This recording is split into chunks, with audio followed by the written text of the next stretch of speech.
the chef of Kingfisher, and welcome to dinner number 2.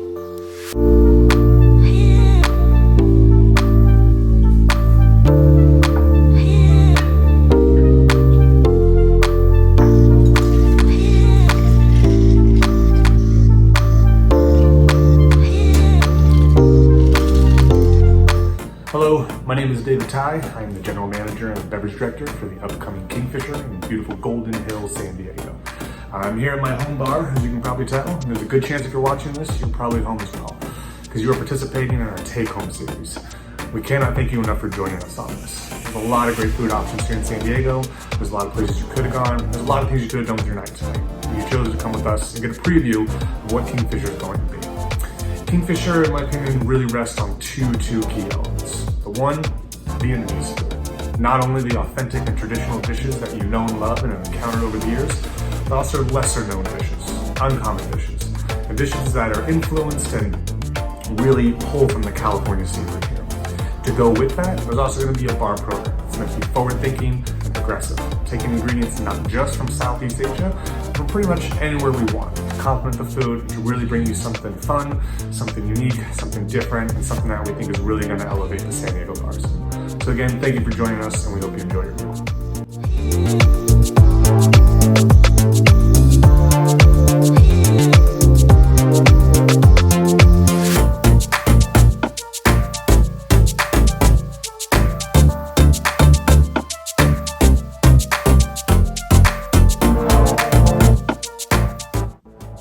Hey folks, got a couple quick instructions here for those cocktails. If you've just gotten home, you might be setting the table, you might be pulling up these videos starting to watch them. Go ahead and take all 3 of those cocktails and put them in the fridge and just let them sit. They've already been shown in our fridge, or they were made fresh today before you picked them up, but put them in your fridge helps bring the temperature down just a little bit more. You do not need to pour them over ice. However, if you want to, you're more than welcome to. There might be a little separation between the ingredients as you traveled. That's totally natural. You can give them a little shake inside of the glass. It'll be good to go. If you want to drink it out of that container it came in, that's totally fine as well. Or if you have something like a coupe glass, martini glass, or any glass for that matter, you're more than welcome to pour it in there as well. And then just add your garnish. Cheers.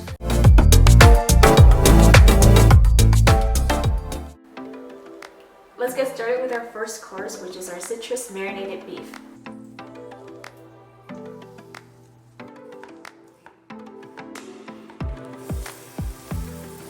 It's ribeye beef that's been pan-seared, thinly sliced, and we put it on top of a bed of peppery water crust.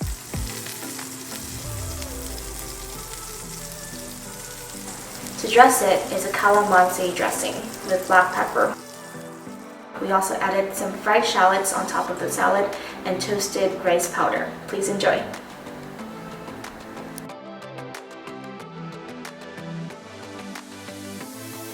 Time for your first cocktail. Now there are many ways to make cocktails and many techniques and approaches. One of them is where you take a key single ingredient and really let it shine amongst all different flavors.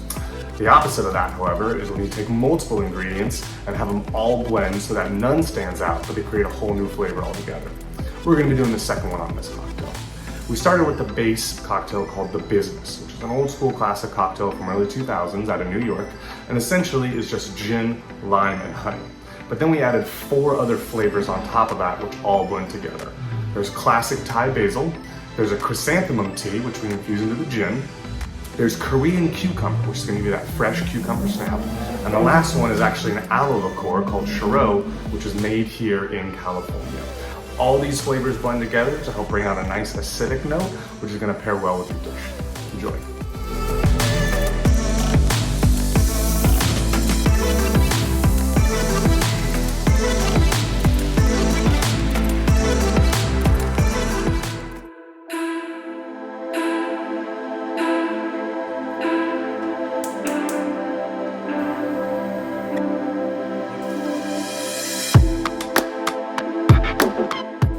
We hope you enjoyed that first course. Now let's move on to our second course. Our second course is a ragout.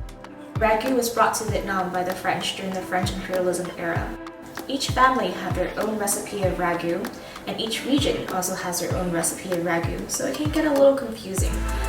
Today, we're bringing you a ragout that is mixed with Vietnamese, French, and Southern California flair. We are using shelled chino for beans, and Chinese sausages with the bone-in shank, oxtail, and then we're topping it off with a hojisansa sourdough crumble.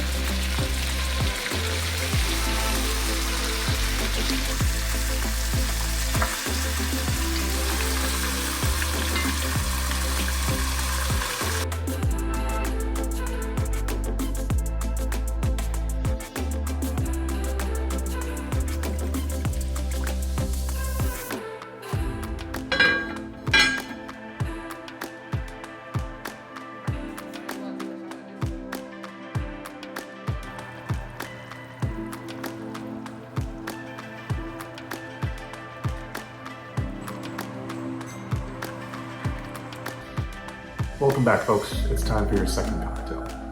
In the world of cocktails, there are a few that truly stand amongst the rest. There's the martini, the margarita, the old-fashioned, and then there's the mighty Manhattan. What you have here in this dish is what I believe is going to be one of the staples of our menu, the Kingfisher Manhattan. There's still classic rye whiskey and sweet vermouth, but a couple additional flavors have been added to truly make that work.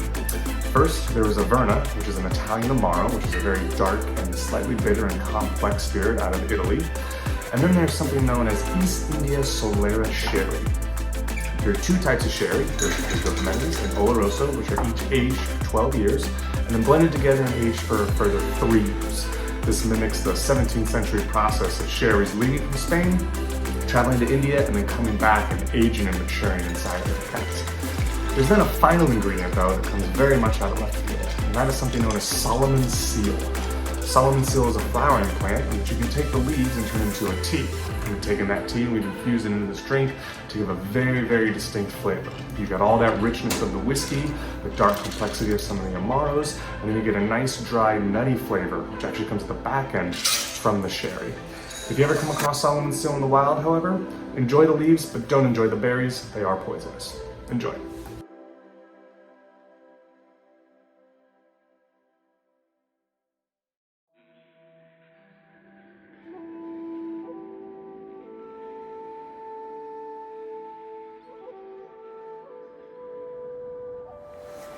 We hope you enjoy the first 2 courses, and now this is our final course, and also my favorite course, dessert.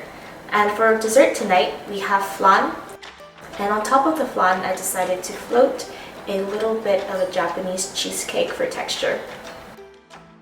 All right, folks, here we are. It's time for your final cocktail, the dessert cocktail.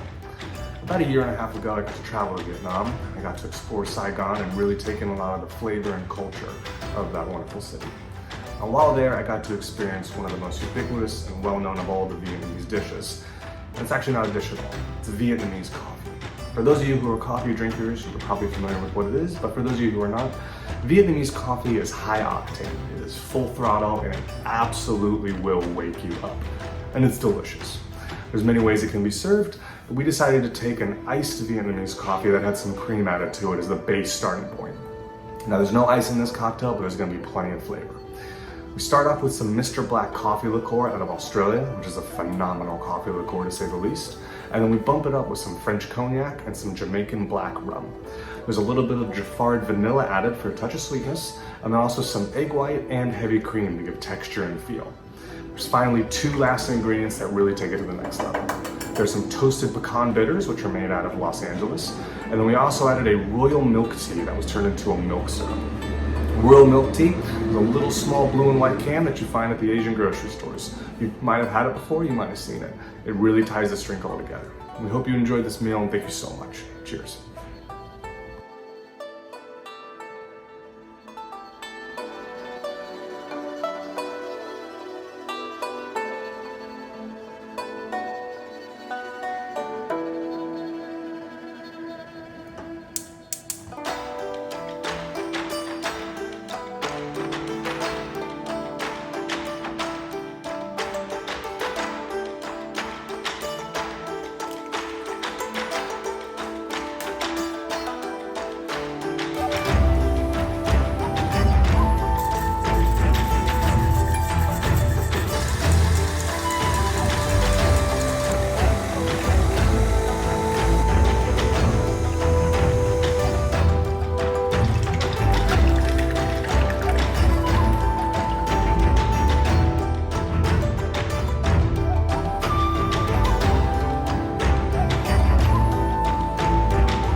And that's it.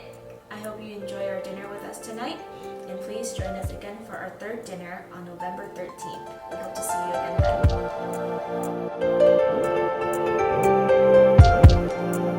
then.